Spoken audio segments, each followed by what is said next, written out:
Shane Gillis finally gets his predictably dire SNL debut tonight, offered a pretty clear picture of what SNL would be like if Shane Gillis hadn't gotten himself preemptively canned for being a loose-lipped bigot back in 2019. Except that Shane Gillis was actually on Saturday Night Live in some capacity in 2024. Casting back from tonight's tiresome outing, the best that could be said of the stand-up and podcaster is that he might have gotten one or two halfway decent sketches on as a featured player in a one-and-done SNL career. Stolid, halting, and entirely free of screen charisma, the burly Gillis came off like a past-his-prime athlete called on to host, complete with hesitant line readings, awkward transitions, and cue card dependency. He wasn't god-awful, he wasn't anything close to good. Shane Gillis, SNL host, wouldn't be certain to swamp the internet for the next few days if not for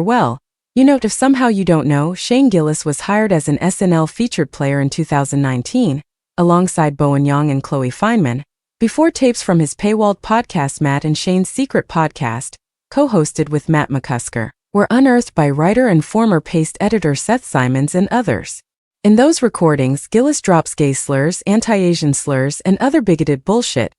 all of which saw SNL boss Lorne Michaels swoop down to disavow Gillis' hiring. Actually, Michaels, who's come under fire for the Gillis booking after it was announced a few weeks ago, has downplayed his own disapproval of Gillis' comedy, blaming sponsors and a panicked NBC for making him jettison his anointed new cast member. That announcement that Gillis would come back to host the show he never actually preformed on has set off the predictable controversy Michaels was counting on in his recent string of PR courting bookings. Trump, Kanye, and Elon all got the golden ticket long after their various bigotries and malfeasances were public knowledge, with the venerable Saturday Night Live honcho waving away any objections with the practiced air of a guy long accustomed to his position as unquestioned and unquestionable comedy guru. In his interminably airy explanations of how he helms the SNL enterprise after half a century, Michaels reliably portrays himself as above the fray, plucking cast members and hosts according to merits he alone can adjudicate. That there's a definite eye cast toward ratings, YouTube views, and morning after chatter is not as readily discussed,